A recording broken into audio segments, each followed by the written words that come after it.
Ngozi sat on the veranda of her grand home, her eyes drifting across the vast lands she and her husband Okoro had acquired over the years.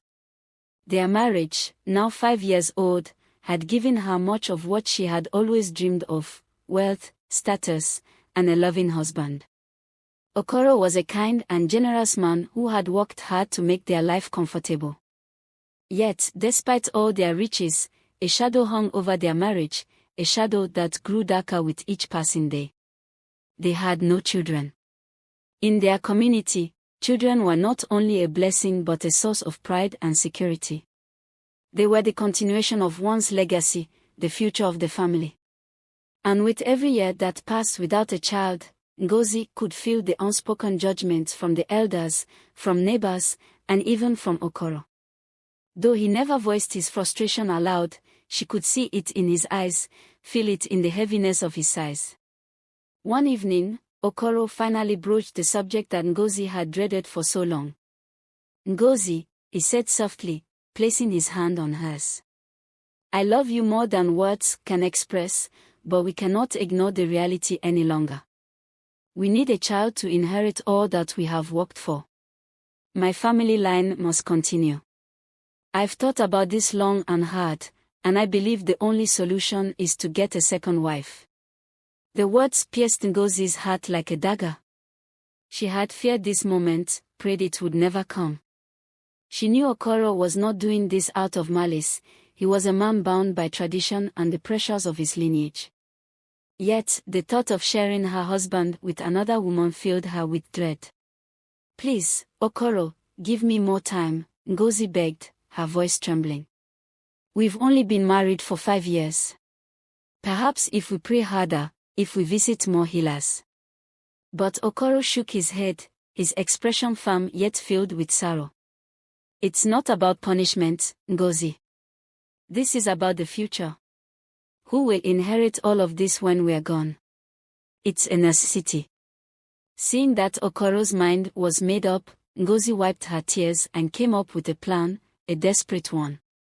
"If you must take another wife, let me be the one to choose her. I don't want a stranger in our home, someone who might mistreat me or create conflict. Let me choose." Okoro considered this for a moment and then nodded. "Very well. If it makes things easier for you, you may choose. But I need a wife who will bear me a child." Ngozi smiled through her sadness, knowing exactly who she would choose. The only person she could trust was her best friend, Chinera. The next morning, Ngozi set off to visit Chinera, her mind racing with the plan she had crafted. Chinera had been her closest confidant since childhood, and if anyone could be a second wife to Okoro without causing trouble, it was her. They had shared everything: secrets, dreams, and countless memories. But what Ngozi was about to ask would test the very foundation of their friendship. Chinera was sitting outside her family home, weaving a basket when Ngozi arrived. She looked up and smiled, but her smile quickly faded when she saw the troubled expression on Ngozi's face. "Ngozi, what's wrong? You look like you've seen a ghost," Chinera said, setting her basket aside. Ngozi took a deep breath, unsure of how to begin. "Chinera, I have something to ask of you. Something difficult." Chinera's brow furrowed with concern. "You know you can ask me anything." "Okoro wants to take a second wife," Ngozi said bluntly, the words bitter in her mouth. "He says we need a child to inherit our wealth, and he's right. But I can't stand the thought of him marrying a stranger who might turn my life into a living hell. So, I want you to be that second wife." Chinera's eyes widened in shock. "What? Ngozi, you can't be serious. I'm already engaged to Sigan, and even if I want, how could you ask me to marry your husband? We are best friends." "I know it's an impossible thing to ask," Ngozi said, her voice breaking. "But you're the only one I trust. You wouldn't try to take Okoro away from me. You wouldn't hurt me like another woman might. Please, Chinera, think about it." Chinera shook her head, standing up from her chair. "Ngozi, I love you, but this is too much. I can't marry Okoro. I won't. You know that I'm engaged, and I'm not interested in becoming a second wife to anyone. Ngozi began to cry, tears streaming down her face as she continued to plead. But Chinera remained firm, her loyalty to Ngozi unwavering, yet her refusal to accept the offer clear. Just as Ngozi was about to give up, a dark thought crossed her mind. She wiped her tears and looked Chinera directly in the eyes, her expression cold and determined. If you don't do as I've asked, I will tell the entire village about your family's secret. Chinera froze, her heart pounding in her chest. What are you talking about? You know exactly what I'm talking about, Ngozi said quietly. I've kept your secret for years. You told me yourself that your family are Mazwi outcasts, who fled from their village to escape shame and discrimination. If the village finds out that you and your parents are Mazwi, you'll be shunned. They'll drive you out. Sigan will leave you, and you'll have nothing. Chinera's face turned pale as the weight of Ngozi's words sank in. The Mazwi were seen as untouchables in their society, people who had been dedicated to the gods and were therefore considered outsiders, cursed, and unfit for integration with the rest of the community.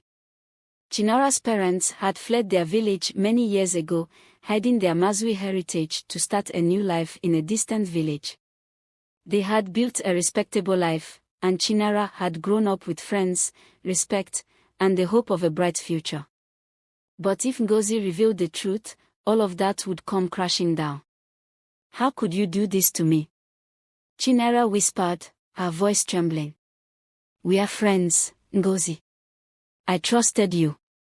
I'm sorry, Chinera, Ngozi said, though there was little remorse in her voice. I'm very desperate. I can't let another woman come into my home and ruin everything. If you marry Okoro, we can live in peace. I promise I won't tell anyone about your secret. But if you refuse, I'll have no choice. Chinera stood there, shaking with anger and fear. She had never imagined that her best friend would use her darkest secret against her.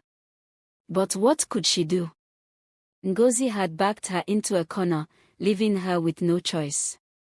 Later that evening, Chinera visited Ngozi's house and reluctantly agreed to marry Okoro.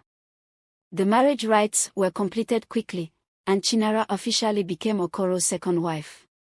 Okoro was pleased with the arrangement, as all he wanted was an heir. Ngozi, despite her internal turmoil, was relieved. She believed that by choosing Chinera, she had secured her position as the primary wife and ensured that no harm would come to her household. For a time, things went smoothly. Chinera did her best to settle into her new role, though her heart was still with Sigan, the man she had hoped to marry. Ngozi, on the other hand, worked to convince herself that this arrangement was for the best. They were still friends, after all. And as long as Chinera remained loyal, there would be peace. But that peace was short-lived. Months passed, and Chinera settled into her new life as Okoro's second wife. Though the arrangement was far from what she had dreamed for herself, she remained kind, always treating Ngozi with the respect and loyalty she believed their friendship deserved. But beneath her calm exterior, Chinera struggled. Her love for Sigan had not faded, and her resentment toward Ngozi simmered quietly, like a fire waiting for the right gust of wind to rage uncontrollably. Ngozi, meanwhile, convinced herself that she had won. She believed she had outmaneuvered fate. By controlling who the other wife would be, she could keep her home peaceful, and more importantly, keep her place in Okoro's heart secure. But fate had its own plans. 3 months after Chinera and Okoro's marriage, something unexpected happened. Ngozi fell ill. At first, she thought it was just exhaustion or stress. After all, the emotional toll of bringing another woman into her marriage had weighed heavily on her. But when the illness persisted, she called for the village herbalist. The herbalist arrived with his bag of remedies and conducted a thorough examination. When he was done, he gave Ngozi a knowing smile and turned to Okoro. "Congratulations," he said with a grin. "Your wife is carrying a child." Okoro's face lit up with joy. For years, he had longed to hear those words.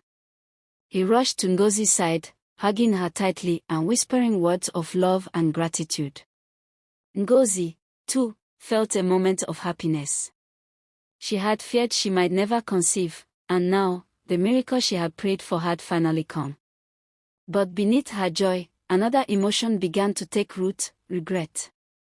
She had forced Chinara into this marriage, believing she would never be able to give Okoro a child. Now, she wanted nothing more than to reclaim her marriage, to live as Okoro's only wife and raise their child together. And that's when she decided Chinara had to leave. The day after Ngozi received the news of her pregnancy, she began to make plans to rid herself of Chinara. She would explain to Okoro that now that she was pregnant, there was no need for a second wife. Chinara could return to her family, and everything could return to the way it was before. But fate, once again, had other ideas. As the herbalist left Ngozi and Okoro's home, they crossed paths with Chinara, who was returning from the market. The herbalist stopped abruptly when he saw her, narrowing his eyes. After a long, thoughtful pause, he turned to Okoro with a serious expression. "It appears you will be celebrating twice," he said. "Your second wife is also with child." Ngozi's heart dropped. Chinara was pregnant, too.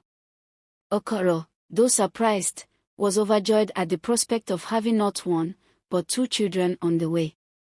He had hoped for a large family, and now it seemed that both his wives would bring that dream to fruition.